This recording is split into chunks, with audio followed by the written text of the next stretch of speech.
Welcome to the Fake Guru Derby, and here come the gurus! Riding out of the #1 slot, it's the 3-time Fake Guru of the Year, Mr. Ty Lopez!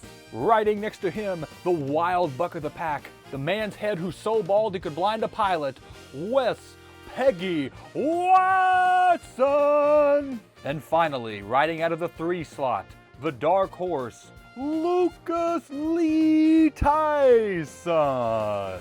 Let's go down trackside to learn a little bit more about this new candidate to the field. Lucas Lee Tyson got his start at the young age of 15. What were you all doing at 15? I know what I was doing at 15, and I can't say it on this channel. But he claimed that he got started doing affiliate marketing and generated roughly $85,000 through the Amazon affiliates program. I seriously doubt that, because if he made so much money doing affiliate marketing, none of this stuff I'm getting ready to share with you would have ever happened, because you just would have stuck with that. Before we get into the meat of this, I want to say, guys, there is not a lot of content available on the Growth Cave or Lucas Lee Tyson. A lot of it has been scrubbed. I assume that's because of the legal cases that's pending over them. I did my best to get as much as I could. During college, Lee Tyson would attend a marketing internship at a tech company that spent $250,000 per month on advertising. But what stuck out to Lucas Lee Tyson wasn't the amount of money they spent, it was the 8% fee that the management agency charged, netting $240,000 annually for managing automated traffic. He wasn't interested in Amazon affiliates no more. That's for suckers.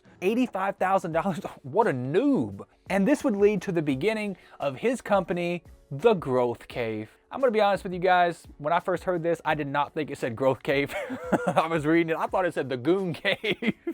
I took a double take, I said, he did what?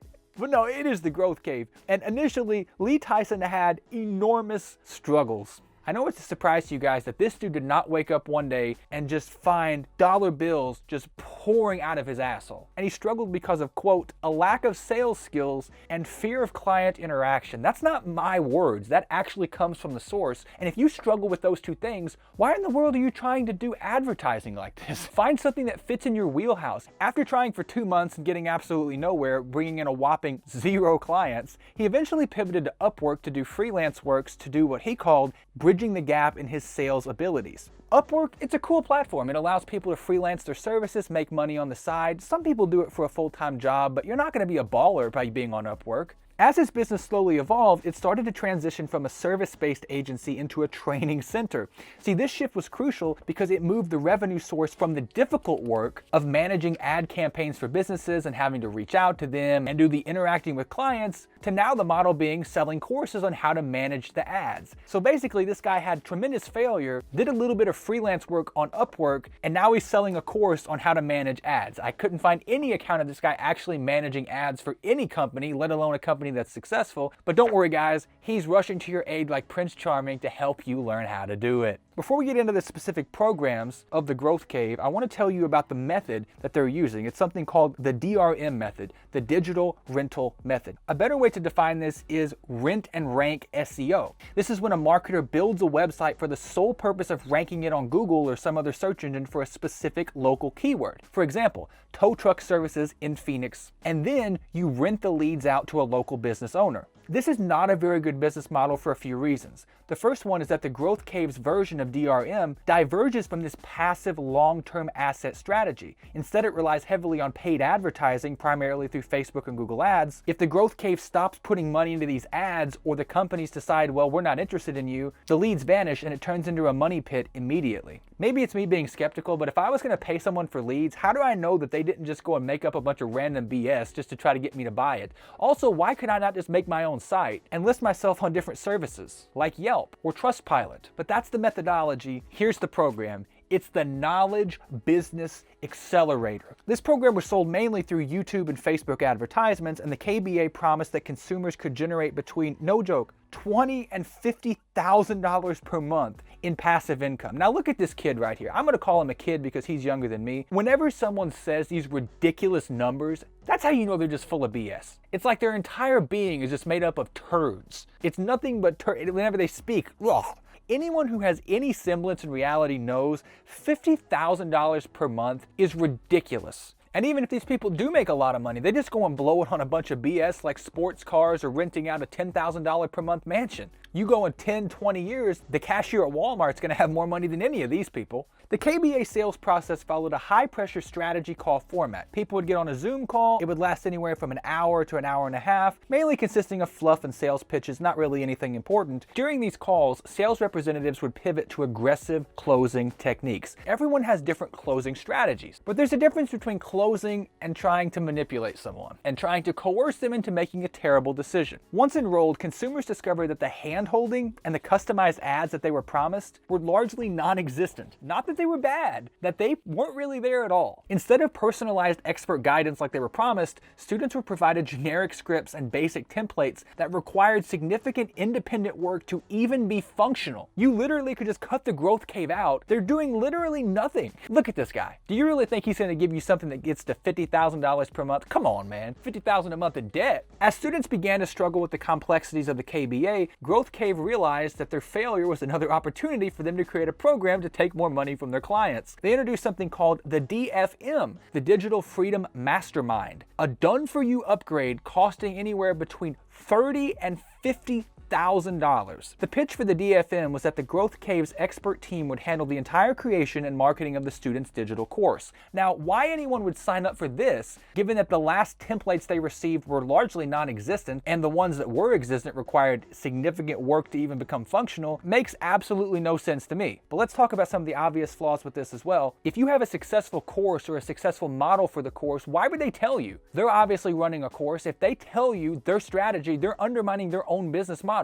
They're almost certainly going to cookie cut the course for each person, so you're basically going to get the same thing, thereby creating competition. But the biggest flaw in this system is even if they created an amazing course for you, you're not going to be able to manage it. You don't know what you're teaching, you don't know what you're doing, and when someone has a question, or you wouldn't know what to do because you didn't actually teach it. This upsell is an example of something called the sunken cost fallacy. It's where people have already lost money and they're encouraged to invest even more to guarantee their success. A lot of times people are very desperate, knowing they've made a mistake, but holding out the very slightest bit of hope that if they just put in a little more money, they just do something slightly different, they will be able to get out of it and it'll turn around. I want to take 10 seconds to say, guys, please, if you're new on my channel, please leave a like and subscribe. I'd love to have you be a part of the channel I'm building here. I'm exposing these fake gurus, alpha males, wannabe kids that go and mess up people's lives because they're greedy and don't care about anyone else like this dude. I don't put sponsorships in my video. I try to remain loyal to my followers. Thank you guys so much. Back to the video. Okay, so little Lee Tyson here has taken people's money, offered little to nothing in return, and he took advantage of people who already were suffering from his first crappy program with the second crappy program. Well, surely he won't do that again, right? Right? I held out hope that he wouldn't do it again, but he did. One of the most legally damning aspects in the whole Growth Cave operation is the inclusion of a predatory finance and credit repair service. That's right. He created a credit repair service to allegedly fix their credit that he messed up through his crappy courses. It was called Buffalo Bridge Capital. Buffalo Bridge was marketed as a solution for those who needed capital to support their KBA or CCA businesses. I'm going to get into CCA in a few minutes. It promised to repair credit scores and provide access to 0% interest business loans. However, the actual operations of Buffalo Bridge violated federal law in multiple ways. Not that he gives a crap about what the law is, because this guy is literally just doing anything he can to make money and scam these people. The Credit Repair Organizations Act strictly prohibits charging upfront fees for credit repair before the services are fully performed. Buffalo Bridge charged $6,800 upfront, allegedly speaking, which violates the Credit Repair Organization Act, but this is a nail in the coffin that kind of amplifies the whole situation and gives the authorities more power. They take this really seriously, but more to that later. The second thing about Buffalo Ridge is that instead of actually providing legitimate business funding, they reportedly instructed consumers to apply for multiple business credit cards and to do so in rapid succession. That's one of the worst things you can do for your credit. It's going to lead to multiple hard credit inquiries at one time, which is going to lower your credit score and decrease the likelihood of you being able to get credit in the future. That would create a snowball effect, and if you did get more credit down the line, it would be at a higher interest rate because your credit score dropped because you had this barrage of hard inquiries. The integration of Buffalo Bridge into the Growth Cave system created a closed-loop system of exploitation. The biz side would create the debt, and the credit repair side would charge more money to fix the damage that the business side created, only to plunge the victim deeper into financial instability. I don't think I've ever covered covered someone who's been so shameless, and trust me, I've covered a lot of sleazy people. Now it's time to introduce our second figure in the story, Mr. Ozzy Blessed. That's not his actual name, but it's what he's known by on Instagram, where he has 37,000 subscribers. Ozzy provided the psychological framework for the scheme. He describes himself as a mindset expert. And you know what that means in simple terms? Unemployed. Yeah, I mean, a mindset expert, I mean, what does that even mean? That's like you going and saying like, yeah, I'm an operations manager for a Fortune 500 automobile business. You know what that means? I'm an Uber driver. The use of mindset training and high-ticket coaching programs often serves a dual purpose. First, it's an initial conversion, helping prospects overcome their fears, usually financial fears. And then secondly, it's used as a convenient excuse for when people fail the program. It never goes back to the course being garbage. It's always something to do with the mindset. A lot of people questioned Lucas Lee Tyson. They said, who is this guy? And it was actually alleged that Lucas Lee Tyson would run sponsored ads specifically targeting the search term, quote, is Lucas Lee Tyson legit? Directing traffic to a positive self-authored landing page. Now, anyone who has to create a website and run an ad to ask, am I legit? You are not legit, my boy. And if someone did want to go and look you up, you should let other people confirm that you're legit, not yourself. Tell me one person who's ever said, I'm a fraud, I'm scamming. They're not gonna say that. The FTC also found that many of the, quote, success stories found in their video ads were actually just undercover Growth Cave employees, so they weren't actually success stories. And that right there tells you all you need to know about the company. If you couldn't find any successful people to come and give you a testimonial legitimately, you're just a scam. All of this was done for one purpose, to hide the consistent patterns of failure. Let's get into the next scam, because guys, this kid does not stop. This is the CCA, I mentioned it a little bit earlier, the Cashflow Consultant Academy. Now, maybe you didn't want to create your own digital course. Never fear, Lucas Lee Tyson's got you covered. The pitch for the CCA was that for a $6,800 fee, the student would be trained in closing for sales and then placed with a wealthy business owner to earn significant monthly income. Number one, this is being trained in closing sales, the very thing that Lucas Lee Tyson himself reported that he could not do at all. And what do you mean placed with a wealthy business owner? Where does the wealthy business owners even come from? Is it from this program? Obviously not, because they're going and manipulating all these reviews. So where are they getting them from? Are you running an ad, wealthy business owner wanted now? It turned out that the wealthy business owners were often just another consumer embroiled in the Growth Cave KBA scheme. And most of the people who purchased this program reported they were never placed with the clients at all, let alone a wealthy one, leaving most CCA purchasers with no income and thousands of dollars in new debt. At this point, the reviews were coming in too hot.